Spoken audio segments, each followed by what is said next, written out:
మనము యోగ వాసిష్టంలో సరస్వతి అమ్మవారి ఉపదేశాన్ని వింటూ ఉన్నాం.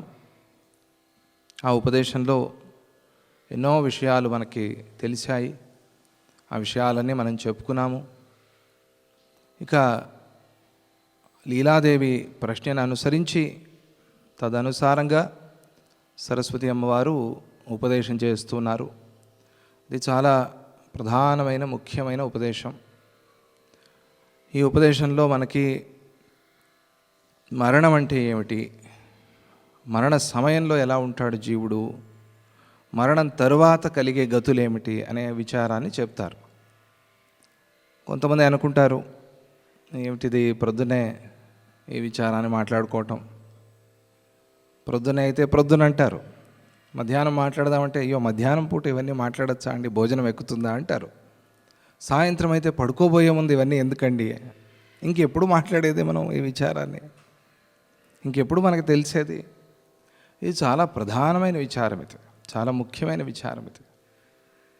ఇది కాదండి ధనుర్మాసము ఏదో భక్తిగా మాట్లాడుకోవాలి, భక్తి కూడా జ్ఞానమే. జ్ఞానానికి అతిరిక్తమైంది ఏది ఈ ప్రపంచంలో. భక్తి అంటే ఏమిటి, భగవంతుడు సర్వోత్తముడు అనే భావన. అది ఎట్లా కలిగింది, జ్ఞానంతోనే కదా వచ్చింది. జ్ఞానం లేకుండా భక్తి లేదు, జ్ఞానం లేకుండా ఏ సాధన లేదు. లేదండి ప్రేమ భక్తి, ఈ శాస్త్రంలో చెప్పే ఈ భక్తి కాదు మాకు. ప్రేమ భక్తి అంటే ఏదో ఒక తెలియని భావన. అంటే ఆ తల్లికి బిడ్డను చూడంగానే మనస్సు ద్రవిస్తుందే, లేదా బిడ్డకి తల్లి తండ్రిని చూడంగానే అంత ప్రేమ కలుగుతుంది, అటువంటి ఒక ప్రేమ ఇది. దీనికి జ్ఞానంతో పని లేదు కదా, దానికి కూడా జ్ఞానంతో పని ఉంది. ఇది నా బిడ్డ జ్ఞానమే కదా, ఈమె నా తల్లి జ్ఞానమే కదా. అందువల్ల ఏది అయినా ప్రపంచంలో జ్ఞానం మీదే ఆధారితం. జ్ఞానం లేకుండా ఏది లేదు. మనం అనుకునేది జ్ఞానం అంటే అదేదో వేరే అని. జ్ఞానం కానిది ప్రపంచంలో ఏది లేదు. కాబట్టే సత్యం జ్ఞానం అనంతం బ్రహ్మ. బ్రహ్మ ఏమిటి అంటే జ్ఞానమే బ్రహ్మ. ఆ భక్తినే పరిపూర్ణంగా తెలుసుకోవటమే బ్రహ్మ. పోనీ ఆ ప్రేమ భక్తినే పరిపూర్ణంగా కలిగి ఉండటమే జ్ఞానం, అదే బ్రహ్మ. అలా పరిపూర్ణత్వాన్ని ఇచ్చేది జ్ఞానం. అందువల్ల మనం ధనుర్మాసంలో యోగ వాసిష్టం ధ్యాన విచారాన్ని మాట్లాడుకుంటున్నాము అంటే అర్థమేమిటి, మనం భక్తి మార్గంలో జ్ఞాన విచారాన్ని తెలుసుకుంటూ ఆ విశ్వాసంతో బ్రహ్మని తెలుసుకునే ప్రయత్నం చేస్తున్నామంత. మార్గశిర మాసంలో భగవద్గీతతో కాలం గడిచింది మనకి. సద్గురు అనుగ్రహం అది. పిల్లలు భగవద్గీత పారాయణ చేశారు, కురుక్షేత్రానికి వెళ్ళొచ్చాము. చాలా భగవద్గీత అని ఆ స్మరణలో గీతా అని నామ ఉచ్చారణ చేస్తూ ప్రాణాలు విడిచినా చాలు అని గీతా మహాత్మ్యంలో చెప్పారు. గీత అంటూ అంటే ఎవరికైనా గీత అని పేరు పెట్టుకోవాలి. ఇంట్లో పిల్లలు ఉంటే ఒక 4-5 ఉంటే గీత అని ఒక అమ్మాయికి పేరు పెట్టుకుంటే, లేకపోతే ఎవరికైనా గీతాచార్య అని పేరు పెట్టుకుంటే, వాడిని షార్ట్ కట్లో గీత అని పిలుచుకుంటే ప్రాణాలు పోయేప్పుడు ఒరే కాస్త మంచినీళ్ళురా గీత, అమ్మాయి గీత. ఒక ఆయన ఉండేవారు దత్తభక్తుడు, ఆయన కేరళలో గీదే అని పిలుస్తుండేవాడు. ఆయన ఎప్పుడు తలుచుకుంటూ ఉండేవాళ్ళు. గీత అని పేరు పెట్టి ఆ పిల్లవాడిని గీత అని పిలుస్తూ, ఆ కూతుర్ని గీత అని పిలుస్తూ ప్రాణాలు పోయినా కూడా సద్గతి వస్తుంది, ముక్తి వస్తుంది. అటువంటి గీత అది భగవద్గీత. ఆ భగవద్గీతకి మూల గ్రంథమే యోగ వాసిష్టం. దాన్ని మనం సద్గురు కృపతో చెప్పుకుంటూ ఉన్నాం. సరస్వతి అమ్మవారు మరణ వేదన, మరణ సమయంలో కలిగే దుఃఖం ఎలా ఉంటుంది అనే దాన్ని చెప్తూ, కొన్ని వేలాది తేళ్ళు ఒకేసారి కుడితే ఎంత బాధ కలుగుతుందో అంత బాధ కలుగుతుంది మరణ సమయంలో అని. అంటే ఏ సాధన చేయని వాడి పరిస్థితి అది. ఏదైనా కొద్దిగా సాధన చేస్తే దాన్ని మనం దాటివేయవచ్చు సులభంగా.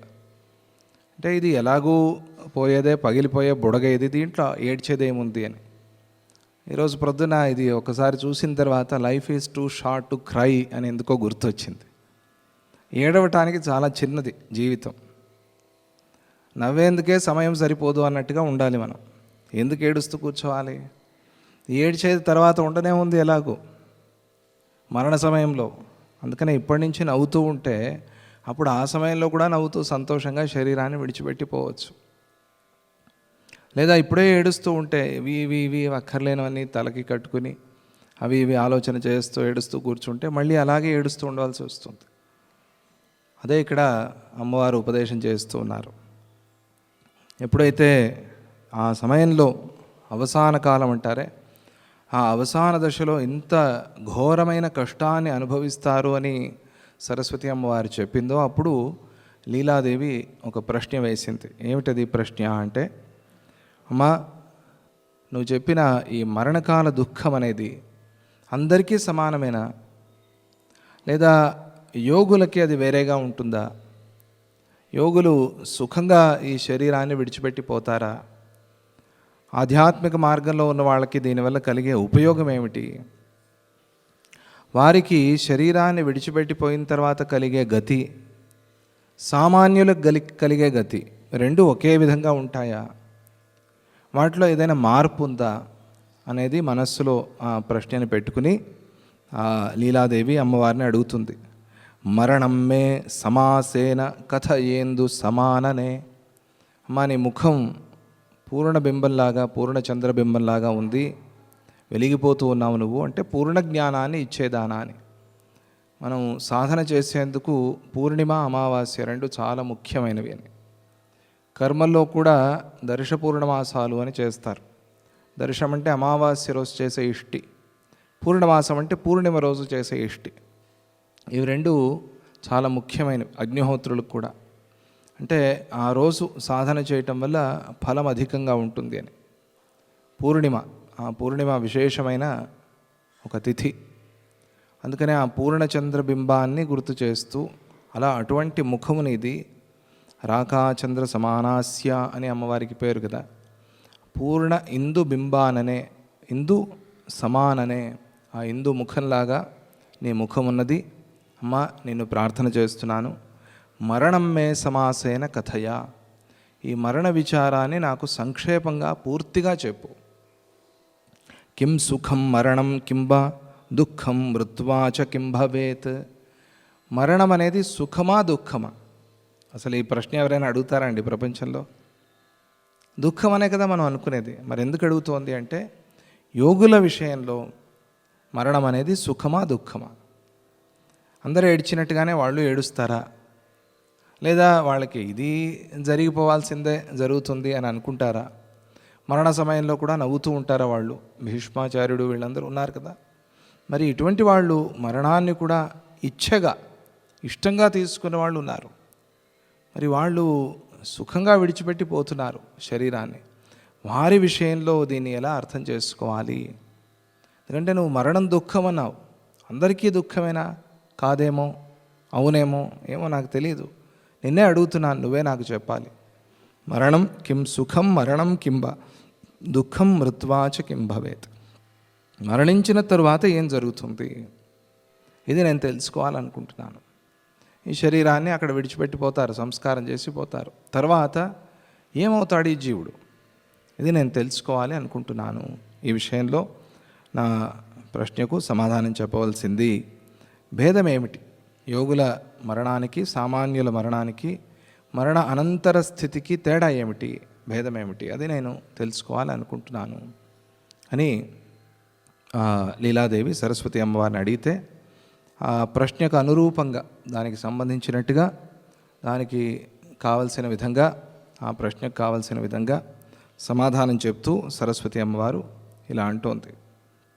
అంటే ఇక్కడ నిన్న మనం ఒక శ్లోకం చెప్పుకున్నాం, దాన్ని కూడా ఈరోజు గుర్తు చేసుకుందాం. సంవత్సరంలో మనం మొదటిసారి యోగ వాసిష్ఠాన్ని చెప్పుకుంటున్నాం. నిన్న ప్రణమంతి ఏతేషాం ఋషీణాం భావితాత్మనాం నతేషాం అశుభం కించిత్ శరీరే రామ విద్యతే. ఈ శ్లోకాన్ని నిన్న మనం చెప్పుకున్నాం.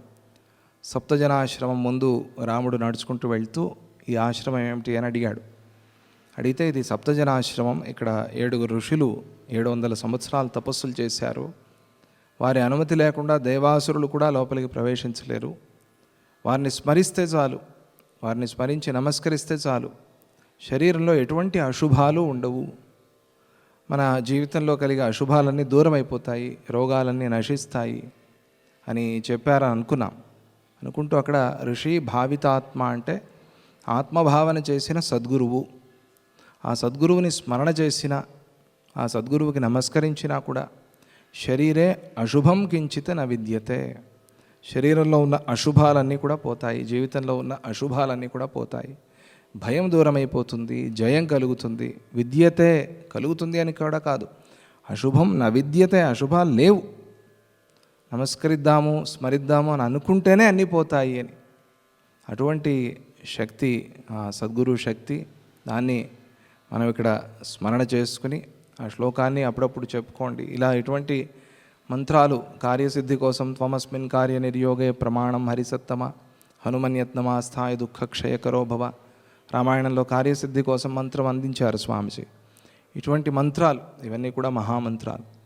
అలా ప్రార్థన చేసుకుని మనం సద్గురువుని స్మృతి చేసుకుని స్మరణ చేసుకుని ఆ సరస్వతి అమ్మవారి ఉపదేశాన్ని వినే ప్రయత్నం చేద్దాం. అలా లీలాదేవి అడగంగానే సరస్వతి అమ్మవారు సమాధానం చెప్తూ ఉన్నది. త్రివిధా పురుషా సంతి దేహస్యాంతే ముమూర్షవ మూర్ఖోథ ధారణాభ్యాసి యుక్తిమాన్ పురుషస్తథా. ఓ లీలాదేవి, నువ్వు అడిగావు కదా, ఈ ముమూర్షవ అంటే మర్తుమిచ్చా ముమూరుష, మరణించబోయేవారు. ఇచ్చ ఎవరికి ఉండదు, ఎవరు చావాలని ఎవరు అనుకుంటారు ప్రపంచంలో? ఎవరు అనుకోరు. జీవించాలి అని అనుకుంటారు, అనుకోవాలి. అదే ఆంజనేయ స్వామి చెప్పింది. ఈ దేహం పోతే చాలండి అని కూడా అనుకోకూడదు మనం, అది తప్పే. ఎందుకు? జీవన్ భద్రాణి పశ్యతి, ఏమో బతికి ఉంటే ఇంకాస్త జ్ఞానం వస్తుందేమో, అందుకోసం. బతికుంటే ఇంకాస్త సుఖం చూస్తానని కాదు. ఎందుకంటే నైవహి కామస్యాంతోస్తే న సముద్రస్య, సముద్రానికి అంతం లేనట్టుగా కామానికి అంతం లేదు, సుఖానికి అంతం లేదు. ఈరోజు ఈ సుఖం చూద్దాము అంటే మళ్ళీ రేపు ఇంకొక సుఖం, ఇలాగే పుడుతూ ఉంటుంది. అందువల్ల జీవించి ఉంటే ఏమో ఇంకా కొద్దిగా జ్ఞానం కలుగుతుందేమో, ఇంకా కొన్ని విషయాలు తెలుసుకోవాలేమో, నేను ఇంకా స్పష్టత రావాలేమో నాకు, ఆ స్పష్టమైన జ్ఞానంతో ప్రాణాలు విడిస్తే నాకు ముక్తి వస్తుంది అనే ఆశ. దానికోసం జీవన్ భద్రాణి పశ్యతి, అందుకోసం జీవించి ఉండాలి అని కోరుకోవాలి, అది ముఖ్యం. కానీ ఇక్కడ మూర్షవ, మరణించబోయేవారు అంటోంది సరస్వతి అమ్మవారు. అంటే మనం కోరుకోపోయినా వచ్చి తీరేది కాబట్టి ముమూర్షవ అని ప్రయోగించింది అమ్మవారు అని చెప్పుకోవాలి. ఈ ముమూర్షవ, చావబోయే వాళ్ళు 3 రకాలుగా ఉంటారు ప్రపంచంలో, 3 విధాలుగా ఉన్నారు అని అర్థం. ఎవరది అంటే మూర్ఖ, ధారణాభ్యాసి, యుక్తిమాన్. ఈ 3 ఉన్నారు ప్రపంచంలో.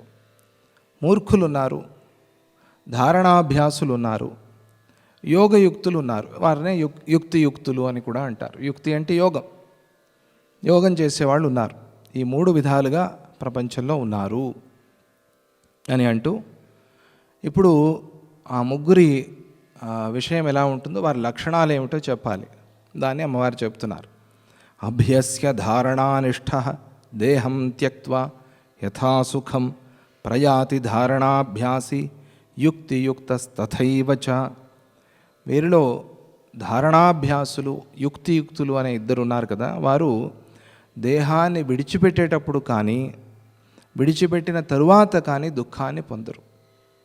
వారు సుఖంగా సంతోషంగా, సమయం వచ్చింది విడిచిపోతున్నాను, ఏమంటే టైం అయింది ట్రైన్ టైం వెళ్ళొస్తాను అన్నట్టుగా సుఖంగా వెళ్ళిపోతారు. వాళ్ళు ఏమైనా దుఃఖం ఉందా, మళ్ళీ వస్తాంలేండి అన్నట్టుగా వెళ్తారే, అలా అంత తేలిగ్గా అంత సులభంగా వాళ్ళు శరీరాన్ని సాలించి వెళ్ళిపోతారు. అది కదా సుఖం అంటే, అది కదా యోగం అంటే. ఆ సమయంలో నిలవాలి యోగం అనేది. అది అమ్మవారు చెప్తూ ఉన్నది. సుఖాన్నే పొందుతారు. వీరి ప్రాణ ఉత్క్రమణం, ప్రాణోత్క్రమణం అంటే ప్రాణాలు విడిచిపెట్టడం. ప్రాణాలు మనల్ని విడిచిపెట్టిపోయాయని కాదు, ప్రాణాలని వాళ్ళే పట్టుకుపోతారు శరీరం నుంచి, అది వాళ్ళ శక్తి. రండి చాలు ఇంకా అంటే ప్రాణాలన్నీ వాళ్ళతో పాటుగా వచ్చేస్తాయి. ఆ తక్కినవన్నీ కిందకి లాగుతూ ఉంటే, ప్రాణం పైకి లాగుతూ ఉంటే, వీటి రెండింటి మధ్య సంఘర్షణ జరుగుతూ ఉంటే, ఆ సంఘర్షణ మధ్యలో నలిగిపోయి జీవుడు అవస్థ పడకుండా సమయం వచ్చింది. అదే ఇచ్ఛామరణి అంటే భీష్ముడు. లేకపోతే అది సులభమైన మాట. అది ఎంత వరం ఉన్నా కూడా ఎంత యోగం ఉండాలి దానికి. ఆ యోగం లేకపోతే ఆ వరం ఎందుకు ఇస్తాడు ఆయన తండ్రి? అటువంటి యోగం అదే ఆ భీష్మాచార్యుడు ఇచ్ఛ, వారి ఇష్టం. కావాలన్నప్పుడు అట్లా విడిచిపెట్టి వెళ్ళిపోతారు. ఎంత ధైర్యము, ఎంత స్థైర్యము, ఏమి వ్యక్తిత్వము అని అనిపిస్తుంది భీష్ముడు. ఇక్కడ వారు ఆ ప్రాణోత్క్రమణ సమయంలో, ప్రాణోత్క్రమణ అంటే ప్రాణాలు ఉత్క్రమణం, పైకి వెళ్ళటం, ప్రాణాలు పైకి వెళ్ళటం. పైకి అంటే వాళ్ళు అలా వెళ్తున్నప్పుడు కొంతమందికి మనకు కనిపించదు కానీ బయటికి ఆ బ్రహ్మరంధ్రం పగిలి ఉంటుంది బాగా యోగం చేసిన వాళ్ళకి అని. అది యోగశక్తి. అలా వాళ్ళు తమ స్వేచ్ఛతో ప్రాణాలని తీసుకువెళ్తారు. అటువంటి శక్తి వాళ్ళకి ఉంది. అప్పుడు వాళ్ళు సుఖంగానే ఉంటారు, ఏడుస్తూ పోరు, సుఖంగానే వెళ్తారు. ప్రాణము మనస్సులను నాభి, హృదయస్థానము, కంఠప్రదేశము, ఇక భ్రూమధ్య, బ్రహ్మరంధ్రం, ఇక్కడ ఈ స్థానాల్లో ప్రాణాల్ని మనస్సుని ధారణ చేసి ఉంటారు కదా, వాళ్ళని ధారణాభ్యాసి అని పిలుస్తారు. ధ్యాన ధారణాలు ఉంటారు కదా, ధ్యానం, దాన్ని ధారణ చేయటం. ధ్యానంలో కూర్చున్నాము, కాసేపు మనస్సు నిలిచింది, దాన్ని ధారణ చేయటం. అలా అలా అలా అభ్యాసం చేస్తూ చేస్తూ చేస్తూ ధారణ. ఒక్కసారి వింటేనే అన్నీ గుర్తుంటాయి.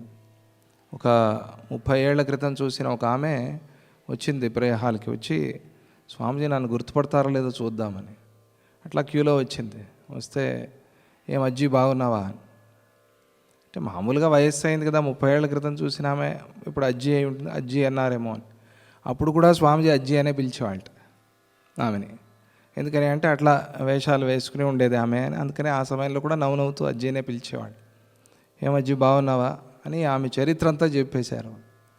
ఆమె అప్పుడు నమస్కారం చేసి, అయ్యో చాలా తప్పైపోయింది, ఏకాగ్రమైన మనస్సు ఉంటే ఒక్కసారి చదివింది మర్చిపోం, అది యోగ శక్తి. అది ఏకాగ్రాన్ని అభ్యాసం చేయాలి. పిల్లలకు కూడా ఆ ధ్యానం, మెడిటేషన్, వాళ్ళు ఏం చేస్తారో మెడిటేషన్, కానీ ఒక 5 నిమిషాలు కళ్ళు మూసుకుని కూర్చోండి అనైనా చెప్పాలి. కళ్ళు మూసుకునైనా కూర్చుంటే బయటికి పోకుండా దృష్టి లోపలికి తిరుగుతుంది ఎప్పుడప్పుడు, అంతర్దృష్టి అనేది పెరుగుతుంది, దాంతో ఏకాగ్రత పెరుగుతుంది. చదివిన విషయాలు తొందరగా అర్థమవుతాయి, అర్థమైన విషయాలు గుర్తుంటాయి. ధ్యానంలో కలిగే ఒక అద్భుతమైన శక్తి అది. పద్మపాదులు ఒకసారి సూత్రాలకి భాష్యం రాసి, వ్యాఖ్య, టీక రాసి దాన్ని వినిపించారు. శంకర భగవత్పాదాచార్యులకి వినిపించారు. చాలా బాగుంది అని మెచ్చుకున్నారు. ఇంకా ఒక కొద్ది రోజుల్లోనే ప్రింట్ అయిపోతుంది పుస్తకం. అంటే ఎవరికో రాజుగారికి చెప్తారు, ఆయన ఇది ప్రింట్ చేయించు అంటే, రాయించడమే కదా ఆ కాలంలో, ప్రింట్ చేయించు అందరికీ పంచు అని. ఆ తోటి శిష్యులకి ఈయన మీద అసూయ కలిగింది.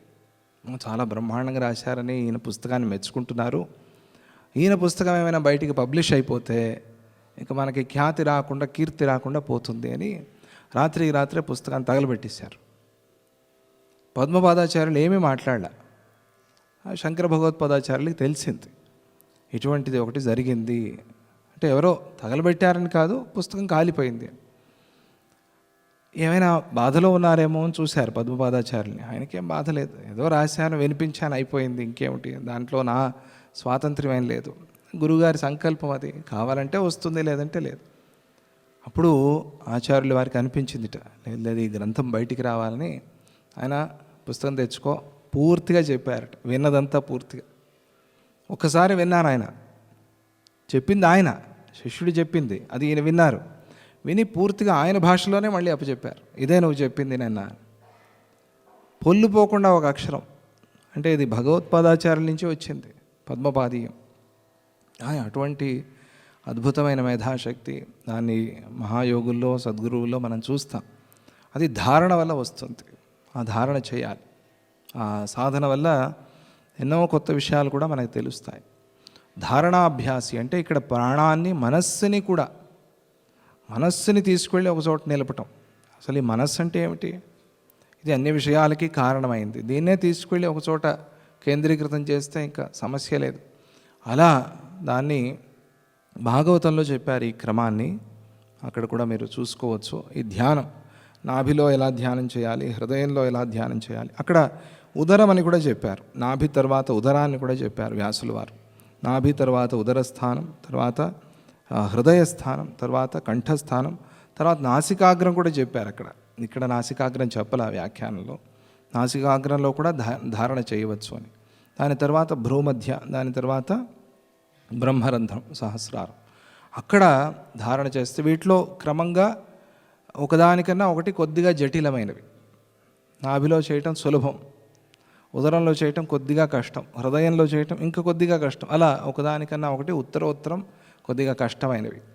అందువల్ల సులభం అంటే నాభి ధ్యానం. ఇక్కడ ప్రణవమో లేదా మనం చేసే ఆ మంత్రమో, గురూపదిష్ట మంత్రమో ఇక్కడ పుడుతున్న భావనతో ధ్యానం చేయాలి. అది సులభం, అంటే అక్కడ సులభంగా మనస్సు నిలుస్తుంది అని నాభిస్థానంలో. అదే మన పుట్టుకకి కారణమైంది కదా, బొడ్డు కోయటం అంటారు కదా. అట్లా ఆ ధ్యానాన్ని ఎవరైతే అక్కడ మనస్సుని ప్రాణాన్ని నిలిపి ప్రాణాలు విడుస్తారో, స్థిరంగా నిలపగలిగిన వాళ్ళు, అటువంటి వాళ్ళని ధారణాభ్యాసులు అని పిలుస్తారు. ఇక యుక్తియుక్తులు అంటే ఏమిటి అని వ్యాఖ్యానంలో చెప్పారు. యుక్తియుక్తులు అంటే ఎవరు అంటే పరకాయ ప్రవేశం చేసే నాడీ మార్గాన్ని తెలిసినవారు. అంటే వీళ్ళు ఈ దేహాన్ని విడిచిపెట్టిపోవటం కాదు. మన ఇల్లు మనం ఎప్పుడైనా విడిచిపెట్టిపోవచ్చు, రావచ్చు, పర్వాలేదు అనుకోవచ్చు. కానీ ఇంకొకళ్ళ ఇల్లింటికి సులభంగా వెళ్ళటం కూడా తెలిసి వీళ్ళకే. పరకాయ ప్రవేశం అంటే ఆ నాడీ మార్గం.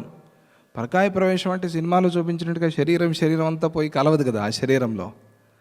నాడీ మార్గం ద్వారా వెళ్ళాలి, నాడీ మార్గం ద్వారా చేరగలగాలి. అది ఎంత యోగం అది. దాన్ని ఏదో తాంత్రికంగా తీసుకుంటే మాత్రం చాలా కష్టం, చాలా ఇబ్బంది. తంత్ర విద్య కాదు, అది యోగ విద్య అని తెలుస్తుంది పరకాయ ప్రవేశం అనేది. అందుకని అందరికీ సిద్ధించదు అది. ఎవరికి అది అవసరం ఉందో, ఎవరు దాన్ని సరిగ్గా సద్వినియోగం చేసుకోగలరో వాళ్ళకి మాత్రమే సిద్ధి అవుతుంది. అందరికీ అయ్యేది కాదు. ఎంత తలకిందులు తపస్సు చేసినా కూడా రాదు అది. బ్రహ్మజ్ఞానికే వస్తుంది. బ్రహ్మజ్ఞాని ఆ పనులు ఎందుకు చేస్తాడు? ఆయనకేం అవసరం ఉంది? అందువల్ల శంకర భగవత్పాదాచార్యులో వచ్చే కథ పరకాయ ప్రవేశం, అది ఆయన ఎవరు, ఆ రాజు పేరేదో ఉంది, శూద్రకుడు ఆయన పేరేదో ఉంది, ఆయనలో వెళ్ళి ప్రవేశం చేస్తారు ఈయన అని. అది ప్రక్షిప్తమైన కథ అని చెప్తారు. అది జరిగింది కాదు, ఎవరో అలా చెప్పుకున్నారు అనే సంప్రదాయం కూడా ఉంది. ఎందుకంటే ఆయన అలా చేయాల్సిన పని లేదు. ఆవిడ ఉభయ భారతి ఆ ప్రశ్న వేసిందని, ఆ ప్రశ్నకి సమాధానం చెప్పాలని ఆయన ఇంకొక శరీరంలోకి ప్రవేశించారని, ఇవన్నీ ఒట్టి మాటలు, ఇవన్నీ అర్థం లేని మాటలు అని కొట్టిపడేసేవాళ్ళు ఉన్నారు. కొంతమంది ఏదో ఆయన యోగ సిద్ధిని చెప్పుకోవడం కోసం అట్లా వాళ్ళు చెప్తున్నారేమో. అది మనకి అప్రస్తుతం. ఇక్కడ సమయం వచ్చింది కాబట్టి పరకాయ ప్రవేశం అనగానే మనకు గుర్తొచ్చేది వారే, శంకర భగవత్పాదాచార్యులే గుర్తొస్తారు. అందువల్ల అది చెప్పాను. పరకాయ ప్రవేశం చేసే నాడీ మార్గాన్ని తెలిసిన వాళ్ళు, స్వేచ్ఛగా శరీరం నుండి పోయి రాగలరు వాళ్ళు. అది మాత్రమే కాదు, యుక్తిమంతులు అని వాళ్ళని పిలుస్తున్నారు. వాళ్ళు బ్రహ్మాండాలను కూడా దాటిపోయి రాగలరు. ఏ బ్రహ్మాండానికి కావాలో ఆ బ్రహ్మాండానికి. ఇక్కడ శరీరమే బ్రహ్మాండం అనే అర్థం. బ్రహ్మాండాలంటే వేరే వేరే లోకాలు కావు. నువ్వు ఒక బ్రహ్మాండం, నేను ఒక బ్రహ్మాండం, వాళ్ళందరూ ఒక్కొక్క బ్రహ్మాండాలు. అట్లా ఎవరి శరీరం వారికి బ్రహ్మాండం. అందుకనే ఎన్నో గెలాక్సీలు ఉన్నాయి అని చెప్తారు. అది నీకు బ్రహ్మాండం. అలా బ్రహ్మాండాన్ని దాటిపోయి రాగలరు వాళ్ళు. అటువంటి శక్తి ఉన్న వాళ్ళని యుక్తిమంతులు అని పిలుస్తారు. వారినే బ్రహ్మజ్ఞానులు అని పిలుస్తారు. యుక్తిమాన్ అంటే యోగం కలిగిన వాళ్ళు, పరమయోగులు. ఆ పరమయోగులే బ్రహ్మజ్ఞానులు. ధారణ యస్య నాభ్యాసం ప్రాప్త నైవచ యుక్తిమాన్ మూర్ఖ స్వమృతి కాలేసు దుఃఖమేత్యవశాశయ. ధారణాభ్యాసులు యుక్తిమంతులు కాని మూర్ఖులు మాత్రం మరణ సమయంలో దుఃఖాన్నే పొందుతున్నారు. ధారణ చేయలేదు, ధ్యానం చేయలేదు, ఏ ఆధ్యాత్మిక మార్గంలోనూ ఇష్టం లేదు, కేవలం దేహ సుఖంలోనే శరీరాన్ని చాలించేశారు. దాని తప్ప ఇంకేమీ వాళ్ళకి మనసులో పట్టదు. ఇటువంటి వాళ్ళే మూర్ఖులని పిలుస్తారు. వారు మాత్రం శరీరాన్ని విడిచేటప్పుడు చాలా దుఃఖాన్నే పొందుతారు. వారు వీరిలో ధారణాభ్యాసి మధ్యముడు. అతడు క్రమంగా యుక్తిని అంటే బ్రహ్మజ్ఞానాన్ని అభ్యసించి సుఖాన్ని పొందుతాడు. మూర్ఖుడు మాత్రం మరణకాలంలో అతి కష్టాన్ని అనుభవిస్తాడు. వాసనావేశ వైవశ్యం భావయన్ విషయాశయ దీనతాం పరమామేతి పరిలూనమివాంబుజం. మూర్ఖులు వాసన వల్ల చలించే చిత్తంతో, ఆ వాసనలు శరీరాన్ని కదిలించి వేస్తాయి. ఆ వాసన వల్ల చలించే చిత్తంతో విషయాలను గురించి చింతిస్తూ అవే వాళ్ళకి మనస్సులో ఎప్పుడు కదులుతూ ఉంటాయి. ఏదో ఆ వాసన గుర్తొస్తే ఆకలి వేస్తుంది మనకి. విచిత్రమైంది. వాసన గుర్తొస్తుంది మనకు, ముందు మనకు తెలియదు. ఈ పులి ఎలాగైతే ఘ్రాణ శక్తితో వెతుక్కుంటూ పోతుందో మనకు తెలియకనే ఆకలి అనగానే వాసన గుర్తొస్తుంది. దాన్ని మనం పట్టించుకోకపోవచ్చు. ఏదో మనకి ఇష్టమైన ఆహారమో లేదా అన్నమో ఏదో ఒకటి మొత్తానికి అది గుర్తొస్తుంది, మనకు తెలియదు. అది ఆ ఇంద్రియానికి బలాన్ని పెంచి మళ్ళీ ఆకలి నేను తినాలి, దానివల్ల ఆ రసనేంద్రియం అది పనిచేస్తుంది, జిహ్వ. అలా ఈ వాసనల వల్ల ఆకలి పెరిగినట్టుగా వాసనల వల్ల విషయాలు పెరుగుతాయి. దాన్నే చింతిస్తూ ఉండాల్సి వస్తుంది, ఆ విషయాలే ఆలోచన చేస్తూ. విషం కన్నా విషయం భయంకరమైనది అనే ఒక శ్లోకం ఉంది. విషాన్ని ముట్టుకుని తాగితేనే ప్రాణాలు తీస్తుంది, విషయాన్ని ముట్టుకోవాల్సిన పని లేదు, దాన్ని అనుభవించాల్సిన పని లేదు, కానీ ప్రాణం తీస్తుంది అది. విషయము విషయం. ఈ విషయానికి మహదంతరం వర్తతే, మహదంతరం విషస్య విషయస్యైవ వర్తతే మహదంతరం. విషానికి విషయానికి చాలా ఆంతర్యం ఉంది. ఏమిటి అని అంటే అది ఉపభుక్తం విషం హంతి. విషమైతే ఉపభుక్తం, తింటేనే చంపుతుంది, విషయాన్ని ముట్టకపోయినా చంపుతుంది. ఇది విశేషం. ఎంత అద్భుతమైన శ్లోకం అది. విషము విషయం అంటే విషానికన్నా భయంకరమైనది విషయం. అవే ఆలోచన చేస్తూ ఉంటే, అందువల్ల చూసే దృశ్య విషయంలో కానీ వినే శ్రవణ విషయంలో కానీ జాగ్రత్తగా ఉండాలి అని. చూసే దృశ్యాలు అట్లా ఉంటే అవే గుర్తు వస్తాయి, వినే విషయాలు అలాగే ఉంటే అలాగే గుర్తు వస్తాయి. అందుకనే సద్గ్రంథాలు చూస్తూ చదువుతూ ఉండాలి, మంచి ప్రదేశాలను చూస్తూ ఉండాలి, మంచి వారితో సాంగత్యం చేయాలి, మంచి విషయాలు వింటూ ఉండాలి. ఎందుకంటే అవే స్మరణ. దాన్ని ఈ శ్రవణాన్ని లేదా ఈ దృశ్యాన్ని మనం పెంచుకుంటే అవి క్రమంగా వెళ్ళిపోతాయి, ఆ దురాలోచనలు అవి దూరం అయిపోతాయి. ఇదే ఇక్కడ ఉన్న కిటుకు. కానీ విషయం అనేది ఈ ఇంద్రియాల వల్ల లోపల చేరి వాసనారూపంగా విషయాల్ని గుర్తు చేస్తూ ఉంటాయి. ఇదే జరిగేది మన మనస్సులో. అందువల్ల ఆ విషయాలను గురించి చింతిస్తూ విషయాశయం కలవారై పరమార్థాశయం లేనివారై. ఆశయం అంటే ఒక అభిప్రాయం, విషయమే అభిప్రాయం వాళ్ళకి, ఇంక వేరే ఏమీ లేదు. జలాశయం అంటారే అట్లా, జలంతో నిండి ఉన్న ఒక ప్రాంతం. అలాగే వీళ్ళ మనస్సంతా కూడా విషయంతో నిండిపోయింది, పరమార్థంతో నిండి లేదు. అటువంటి ఆ పరమార్థాశయాన్ని విడిచిపెట్టి విషయాశయం కలవారై వాడిన తామరలాగా, వాడిపోయింది అది తామర, అట్లా ఆ వాడిన తామరలాగా దీనులైపోతున్నారు. వాడిపోయింది అది, దానికి ఒక కళా కాంతి శోభ ఏమీ లేదు. అట్లా వీళ్ళ మనస్సు కూడా క్రమక్రమంగా విషయంలో పడి వాడిపోతుంది. అటువంటి వారి చిత్తము స్వాధీనంలో ఉండదు, అస్వాధీనమైపోతుంది. ఇక దీనికన్నా హేయ స్థితి ఏముంది, దీనికన్నా నీచ స్థితి ఏముంది? మన మనస్సు మన స్వాధీనంలో లేకపోతే, మన మాటే వినకపోతే ఇంకా దాని మీద అధికారం ఏముంది మనకి? కానీ దాని మీద అధికారాన్ని సంపాదించాలి. అది అస్వాధీనం కాకూడదు, స్వాధీనంగా ఉండాలి. అశాస్త్ర సంస్కృతమతి అసజ్జన పరాయణ మృతావనుభవత్యంత దాహమగ్నావివచ్యుత. విషయ లాలసులైనా కూడా సత్కర్మ చేసిన వారి స్థితి కొద్దిగా పర్వాలేదు. అది మనం విషయ లాలసత్వం ఉంటుంది, సత్కర్మ చేస్తున్నారు, ఆ సత్కర్మ చేస్తూ చేస్తూ నిదానంగా విషయాల మీద మనస్సు పోతుంది. అందువల్ల ఏదో మనస్సు నిలవలేదండి నాకు, అందుకనే ఈరోజు మంత్రం చేయలేదు, అందుకనే మంచి పని చేయలేదు అని అనవద్దు. చేయండి, అది చేసే మంత్రం చేయండి, బలవంతంగా అయినా పర్వాలేదు చేయండి. కొన్నిసార్లు అసహ్యం కలుగుతుంది మన మీద మనకే, ఏమిటిది ఈ సమయంలో ఇటువంటి ఆలోచనలు వస్తున్నాయి అని కూడా కలుగుతుంది. ఏమీ ఇబ్బంది లేదు, చేయండి. నిదానంగా నిదానంగా నిదానంగా మార్పు వస్తుంది. ఇవన్నీ పోయాకే నేను చేస్తానంటే అది పోదు. పెళ్ళి కుదిరితే పిచ్చి కుదరదు, పిచ్చి కుదిరితే పెళ్ళి కుదరదు అని చెప్తాను. అలా అయిపోతుంది కథ. ఇవన్నీ పోయాక చేస్తాను, అవి పోవు, నువ్వు చేయవు. అందువల్ల అవి అలాగే ఉన్నా కూడా నువ్వు చేస్తూ ఉంటే క్రమక్రమంగా అవి పోతాయి. ఎందుకంటే ఆ సత్కర్మకి అటువంటి శక్తి ఉంది, చిత్తశుద్ధిని కలిగించే శక్తి ఉంది. మంచి పని, ఆ మంచి పని చేస్తూ ఉంటే, సత్కర్మ చేస్తూ ఉంటే వాళ్ళ స్థితి కొద్దిగా పర్వాలేదు. కానీ ఈ విషయాల ఆలసత్వం అనేది ఉంది కదా, విషయాల మీద మనస్సు పోవటం అనేది, అది సత్కర్మ చేయనివ్వదు. అందువల్ల ఆ విషయాల ఆలసాన్ని తగ్గించుకోవాలి అని చెప్తాను. పోనివ్వదు, అటువైపు మనస్సు పోనివ్వదు. చేసే కర్మను కూడా తొందరగా పూర్తి చేయాలి అని అనిపిస్తుంది, అది దానిలో ఉన్న చిక్కు. అందువల్ల దాన్ని తగ్గించుకుని దీన్ని చేయటం ఉత్తమం. అది ఉన్నా కూడా ఇది చేస్తూ ఉంటే నిదానంగా మార్పు వస్తుంది మనస్సులో. శాస్త్ర సంస్కారం లేనివారు, దుస్సాంగత్యం కలవారు. శాస్త్ర సంస్కారం అంటే ఏమిటి? తస్మాత్ శాస్త్రం ప్రమాణంతే కార్యాకార్య వ్యవస్థితం. యచ్ఛాస్త్ర విధిముత్సృజ్య వర్తతే కామకారత. శాస్త్రాన్ని విడిచిపెట్టి కామకారత, ఇష్టం వచ్చినట్టుగా చేసేవాడు. ప్రతిదానికి ఒక విధి విధానం ఉంది. అది పాటించకపోతే లోకంలోనే మనం బతకలేం. మరి ఆధ్యాత్మికంలో ఎలా? ఆధ్యాత్మికంలో కూడా అర్జునుడు చాలా తెలివిగా అడిగాను అనుకున్నాడు అక్కడ. ఒకసారి మనం చెప్పుకున్నాం కూడా, చాలా తెలివిగా అడిగాను.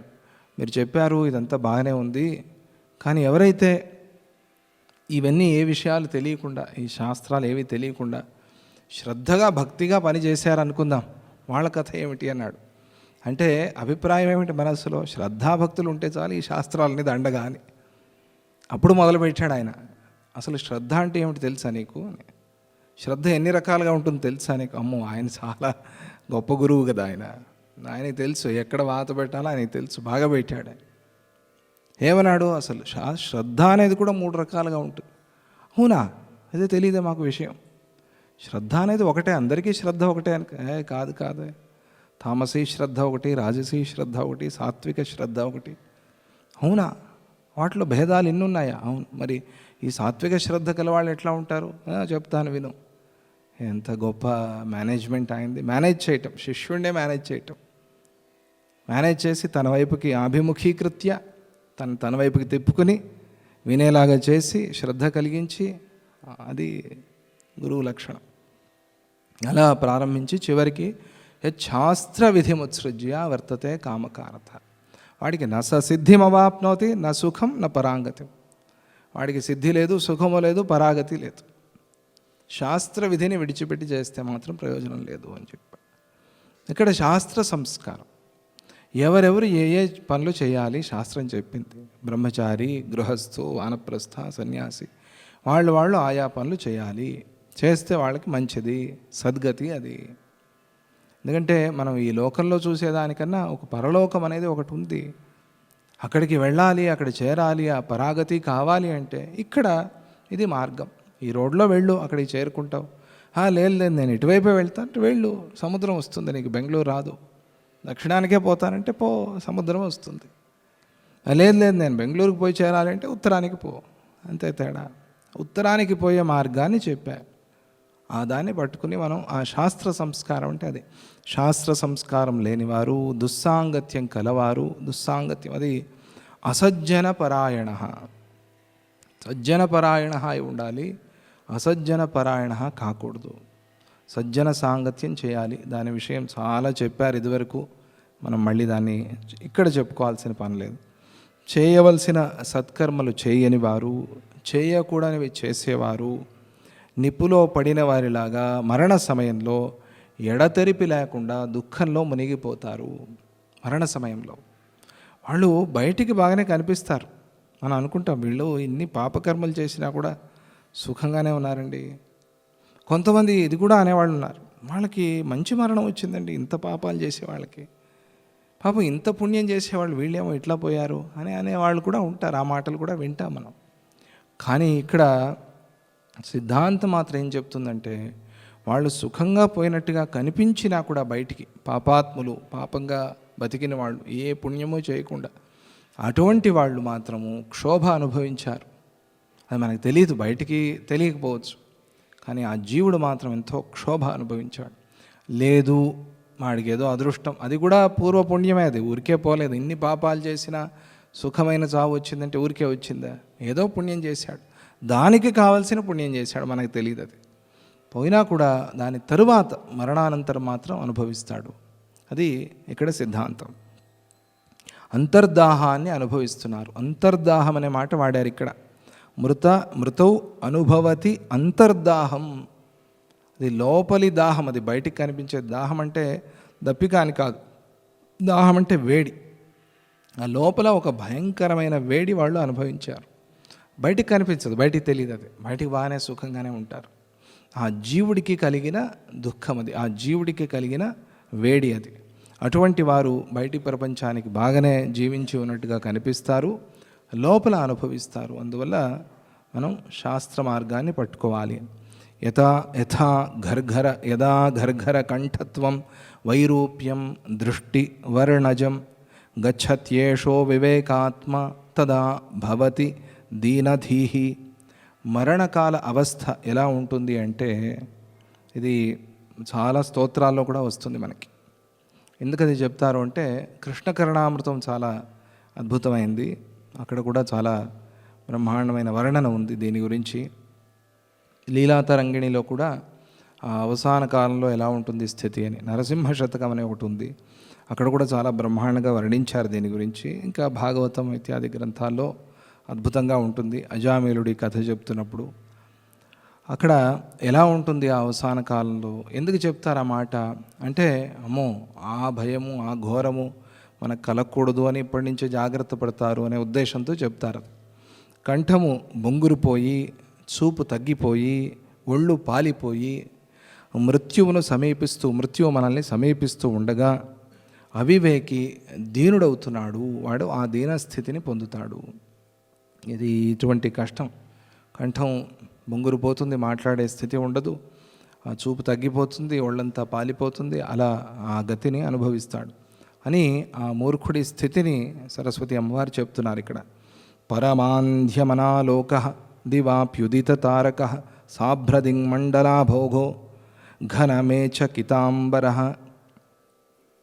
అప్పుడు వారికి దిక్కులన్నీ వెలవెలబోయి అంధకారమయాలవుతాయి, ఏది కనిపించదు వాళ్ళకి. దింగ్మండలం అంతా కూడా కారు మబ్బులతో ఆవరించుకొని పోయినట్లుగా కనిపిస్తూ, పగటిపూట కూడా నక్షత్రాలు కనిపిస్తాయి. చుక్కలు చూపించారంటారు తెలుగులో, అలా వాళ్ళకి పగటిపూట కూడా చుక్కలు కనిపిస్తాయి. అటువంటి ఆ స్థితి మరణావస్థ. మర్మ వ్యథా విచ్ఛురిత ప్రభ్రమ దృష్టిమండల ఆకాశీభూత వసుధాభూత ఖాంతర. వారు అమితమైన బాధను పొందుతారు, ఆకాశాన్ని భూమిగాను భూమిని ఆకాశంగాను చూస్తారు. వారికి కళ్ళు తిరిగిపోతున్నట్టుగా అనిపిస్తూ ఉంటుంది, ఆ భావన వాళ్ళకు కలుగుతుంది. పరివృత్తక కుప్చక్ర ఊహ్యమాన ఇవారణవే నీయమాన ఇవాకాశే ఘన నిద్రోన్ముఖాశయ. వారికి అప్పుడు దిక్చక్రం తిరుగుతున్నట్టుగా తోస్తుంది, అన్ని దిక్కులు తిరిగిపోతున్నాయన్నట్టుగా. సముద్రంలో తేలిపోతున్నట్లుగా ఉంటారు, ఎవరో తమని ఆకాశానికి ఎత్తుకుపోతున్నారేమో అనే భావన వాళ్ళకు కలుగుతుంది. గాఢమైన నిద్ర వారిని ఆవరిస్తుంది. అటువంటి దుఃఖాన్ని, ఆ భావనని వాళ్ళు అనుభవిస్తారు. అంధకూప ఇవాపన్న శిలాంతరివ యోజిత స్వయం జడీభవద్వర్ణ వినికృత్త ఇవాశయే. చీకటి నూతిలో పడిపోయినట్టుగా, రాతి మధ్యలో ఇరుక్కుపోయినట్టుగా, రాళ్ళు వాళ్ళని వచ్చి కప్పేశాయి అన్నట్టుగా వారు తలుస్తారు.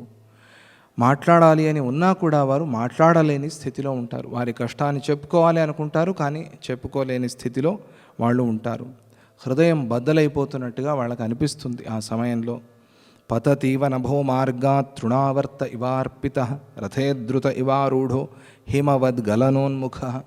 సుడిగాలి చేత ఎగురగొట్టబడి క్రింద పడవేయబడ్డ గడ్డి పరకలాగా, ఒక గడ్డిపోచులాగా తొందరగా వెళ్తున్న రథాన్ని పరుగున పోయి ఎక్కినట్టుగా. అది ఎంత కష్టం అది, ఆ పని ఎప్పుడు చేయొద్దు. కొంతమందిని చూసి అయ్యో అనిపిస్తూ ఉంటుంది. పరిగెత్తే బస్సు ఎక్కటం, మనకు కూడా సిస్టమ్ అలాగే ఉంది. ట్రైన్ అయినా బస్సు అయినా కూడా పరిగెత్తుతూ ఉంటే ఎక్కుతారు, పడిపోతారు, అయ్యో అనిపిస్తుంది. పోయే కదిలే బండిని ఎక్కకూడదు అని శాస్త్రం. పైగా నించున్న బండికి దండం పెట్టి ఎక్కాలి అని, అది కూడా శాస్త్రం. రాముడే ఆ పని చేశాడు, నించున్న పడవకి దండం పెట్టి, ఓ పడవ నన్ను కాపాడు అని. అంటే ప్రతి వస్తువులోనూ పరమాత్మ ఉన్నాడు అని సంప్రదాయం అంతే. కూర్చునే ఆసనానికి కూడా దండం పెట్టి కూర్చోవాలి మనం. నాదే ఇది, నేనే కొన్నాను అయినా కూడా అది మన సంప్రదాయం. ఆ పరిగెత్తే రథాన్ని ఎక్కడం ఎంత కష్టమో ఆ కష్టాన్ని అనుభవిస్తారు వీళ్ళు అని. అలా పరిగెత్తటం, పడిపోవటం యువకులు కొంతమంది చేస్తూ ఉంటారు. చాలా కాన్ఫిడెన్స్. ఈ ప్రమాదం అనేది క్షణాల్లో జరుగుతుంది, అందుకే ప్రమాదం అని పేరు దానికి. యాక్సిడెంట్ అది చెప్పి అవుతుందా? అందువల్ల ఆ పొరపాటు చేయకూడదు. ప్రాణానికన్నా విలువైంది ఏముంది ప్రపంచంలో?